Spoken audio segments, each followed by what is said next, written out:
आज हम एक बहुत ही इम्पोर्टेंट टॉपिक डिस्कस करेंगे कि काटसा क्या है। ठीक है, अभी अभी यूनाइटेड स्टेट्स ऑफ अमेरिका ने टर्की जो कंट्री है उस पर सैंक्शंस लगाए हैं, यानी प्रतिबंध लगाए हैं काटसा के तहत। ठीक है, तो हम इसको डिटेल में देखेंगे ये क्या है, क्योंकि न्यूज़ में है तो सभी एग्जाम्स के लिए इम्पोर्टेंट हो जाता है। तो चलिए डिटेल में देखते हैं ये क्या है और क्यों है। ठीक है, तो चलिए स्टार्ट करते हैं। पहले तो देखो करंट न्यूज़ में क्या है कि अभी अभी यूएस ने टर्की पर सैंक्शन लगा दिया। मैंने आपको अभी बताया है। ठीक है, सैंक्शन का मतलब होता है प्रतिबंध, कई चीज़ों में प्रतिबंध लगा दिया। हम डिटेल में आगे देखेंगे क्या होता है। तो इसने प्रतिबंध लगाया क्यों है टर्की पे? क्योंकि टर्की ने रशिया का S-400 मिसाइल खरीदा है। ठीक है, तो यूएस बिल्कुल भी नहीं चाहता है कि ये मिसाइल जो है S-400 कोई भी देश खरीदे। अगर वो खरीदता है तो यूएस डायरेक्टली पहले उसको वार्निंग देगा, उसके बाद उस पर सैंक्शंस लगा देगा। तो यूएस के जो सेक्रेटरी ऑफ स्टेट है माइक पोम्पियो, उन्होंने अनाउंस किया है अभी अभी कि हमने टर्की पे S-400 मिसाइल की खरीदी की वजह से सैंक्शंस लगा दिए हैं। ठीक है, और ये जो सैंक्शन है ये काटसा के अंडर लगाए गए हैं। ठीक है, तो ये था करंट न्यूज़ में। अब इसका बैकग्राउंड देखो ये क्या चीज़ है। पहले तो देखो काटसा का फुल फॉर्म क्या है। Countering America's adversaries through sanctions act. ठीक है, ये काटसा का फुल फॉर्म है।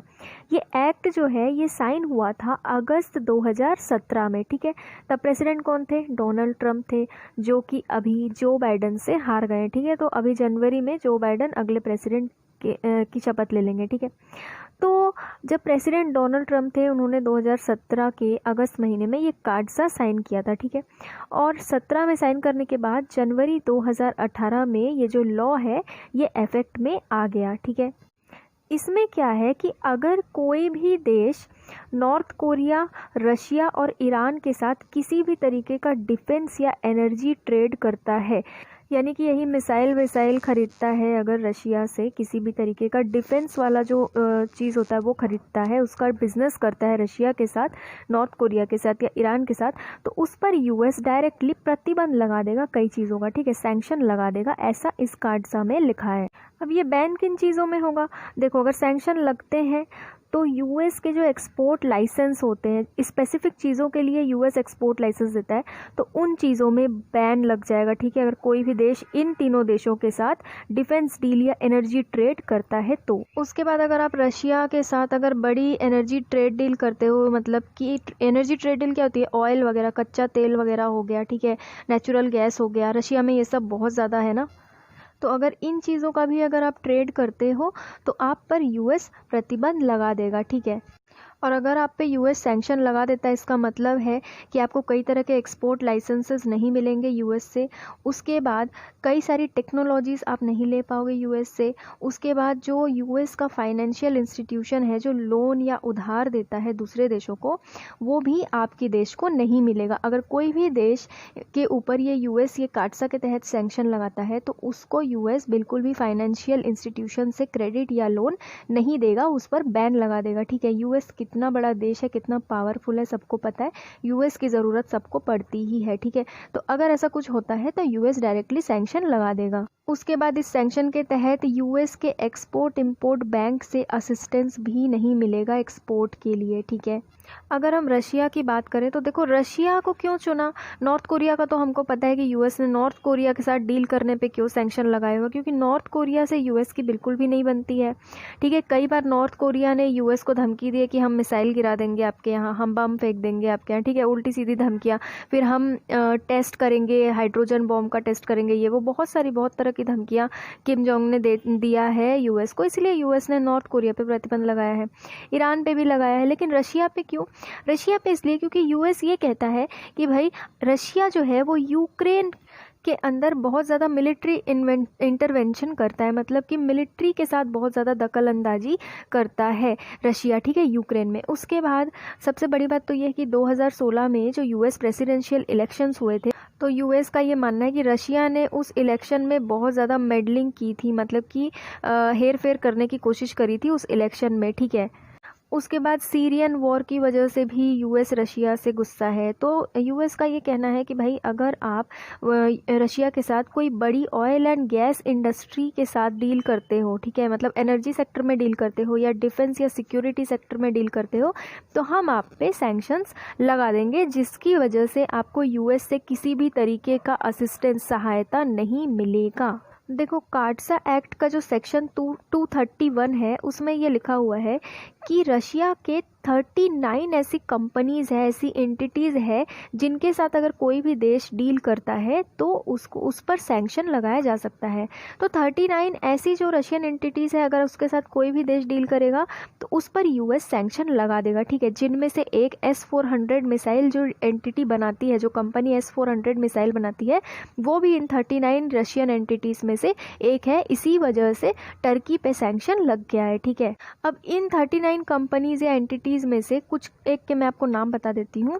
रोसोबोरॉन export, Almaz Antey, Sukhoi Aviation, Sukhoi का नाम आपने सुना ही होगा, ठीक है, Sukhoi Aviation, Russian Aircraft Corporation, MiG भी सुना होगा आपने, यूनाइटेड शिप बिल्डिंग कॉरपोरेशन। ये सारे जो है ये डिफेंस आइटम्स का मैन्युफैक्चरिंग करते हैं, मतलब डिफेंस की जो चीज़ें होती है ना उसको बनाते हैं और उसका एक्सपोर्ट करते हैं दूसरी देशों में, ठीक है। अगर इन कंपनीज में से किसी के भी साथ अगर आप कोई बड़ी डील करते हो, कोई भी डील करते हो, कोई भी कंट्री करती है, तो उस पर यूएस डायरेक्टली सैंक्शन लगा देगा। उसके बाद देखो, Russian maker of S-400, Almas anti air and space defence corporation JSC, ये सारे 39 रशियन एंटिटीज़ में से हैं जिनके ऊपर यूएस ने सैंक्शन लगाए हुए हैं। उनके साथ अगर आप डील करोगे तो आप पे भी लग जाएगा, ठीक है। तो भाई इंडिया का क्या कंसर्न है, इंडिया की क्या चिंता है इस काटसा को लेकर? देखो, सिप्री के अनुसार, सिप्री का फुल फॉर्म क्या है? Stockholm international peace research institute, ठीक है, आर्म्स ट्रांसफर डेटाबेस, इसके अनुसार 2010 से 2017 के बीच में रशिया जो था वो इंडिया को सबसे ज़्यादा आर्म्स सप्लाई करता था, ठीक है। ये सिप्री जो है इसने आर्म्स ट्रांसफर डेटाबेस निकाला था, डेटा था उसमें कि किस देश को कितना ज़्यादा आर्म्स सप्लाई होता है। तो उसमें दिया था कि 2010 से 17 के बीच में रशिया ने सबसे ज़्यादा इंडिया को आर्म्स सप्लाई किए हैं, ठीक है। और सबसे इम्पोर्टेंट बात क्या है कि इंडिया में जितने भी वेपन्स है, वेपन मतलब जितने भी हथियार हैं जो हमारी आर्मी नेवी यूज़ करती है, एयरफोर्स वाले यूज़ करते हैं, वो सब रशियन ओरिजिन है, ठीक है, मतलब रशिया से आए हैं, रशिया के बने हुए हैं, ठीक है ना। जैसे कि एग्जांपल बता दूं, न्यूक्लियर सबमरीन जो है हमारा INS चक्र, ठीक है, किलो क्लास कन्वेंशनल सबमरीन जो है, उसके बाद सुपरसोनिक ब्रह्मोस क्रूज मिसाइल जो है, आप सबको पता होगा ब्रह्मोस मिसाइल के बारे में, ये भी रशिया से हमने लिया है, ठीक है। उसके बाद MiG-21, 27, 29 जो है ये भी हमने रशिया से लिया है। Su-30 MKI फाइटर्स ये भी रशिया से लिया है, ठीक है। IL-76, 78 ट्रांसपोर्ट प्लेन्स ये भी रशिया से लिया हमने। T-72, T-90 टैंक्स, ठीक है, ये भी हमने रशिया से लिया है। MI सीरीज़ के जितने भी हेलीकॉप्टर्स हैं हमने रशिया से लिया है। विक्रमादित्य एयरक्राफ्ट कैरियर ये भी रशिया से हमने लिया है। तो आपको दिख रहा है ना कितनी चीज़ें रशिया की बनी हुई हमारे पास है, ठीक है। रशिया भारत को बहुत ज़्यादा मात्रा में आर्म्स वेपन सप्लाई करता है, ठीक है। और सबसे मेजर कंसर्न क्या है इंडिया का अभी, कि इंडिया S-400 मिसाइल खरीदने वाला है, जो कि पहले रशिया ने चाइना को दे दिया है, ठीक है। चाइना के पास ऑलरेडी है, अब इंडिया दूसरा बनने जा रहा है जिसके पास S-400 होगा, ठीक है, जो कि रशिया से हम खरीदने वाले हैं। देखो, ये आने वाला था 2021 में, लेकिन कोरोना वायरस की वजह से जो S-400 मिसाइल है ये पता नहीं अब कब आएगा, बोल तो रहे हैं कि आ जाएगा अगले साल के आखिरी तक, ठीक है। तो S-400 जो मिसाइल है, मैंने आपको ये बताया ना कि रशिया की ऐसी कंपनी बनाती है जो उन 39 कंपनी की लिस्ट में आती है जिसको यूएस ने सैंक्शन के तहत बैन कर रखा है, ठीक है। अगर उसके साथ आप डील करते हो तो फिर आप पर सैंक्शन लग जाएगा। तो इंडिया इसी चिंता में है कि भाई हम तो मंगवा रहे हैं S-400 मिसाइल, हमने पहले ही डील कर ली है, तो अगर हम मंगवाते हैं तो यूएस के साथ क्या हमारा रिलेशन ख़राब हो जाएगा? क्योंकि अगर काटसा स्ट्रिंजेंटली इम्प्लीमेंट किया गया, मतलब स्ट्रांगली अगर काटसा को इम्प्लीमेंट किया जाता है तो इंडिया पर भी इसका इम्पैक्ट पड़ेगा। लेकिन सोचने वाली बात ये भी है कि अब जो कि जो बाइडन बन चुके हैं राष्ट्रपति, ठीक है, तो अब वो 2021 में अपना पद ले लेंगे, ट्रंप हट जाएंगे, तो क्या पता, ट्रंप ने लाया था ये काटसा, ठीक है, तो क्या पता जो बाइडन कुछ अलग इसमें अपना वो दिखाएं। वो तो खैर आगे की बात है। अभी देखो, अगर जो बाइडन भी ट्रम्प की तरह ही सोचते हैं, अगर काटसा को वो बहुत ज़्यादा स्ट्रिंजेंट तरीके से इम्प्लीमेंट करते हैं तो इंडिया को भी प्रॉब्लम हो जाएगी, क्योंकि हम S-400 मिसाइल अभी मंगवाने वाले हैं, ठीक है। खैर काटसा जब इम्प्लीमेंट हुआ था 2017 में, 17 से 18 के बीच में, तब इंडिया को कई सारी छूट मिली थी, ठीक है ना, कई सारे वेवर्स दिए थे यूएस ने। तो आगे देखो उसमें क्या होता है।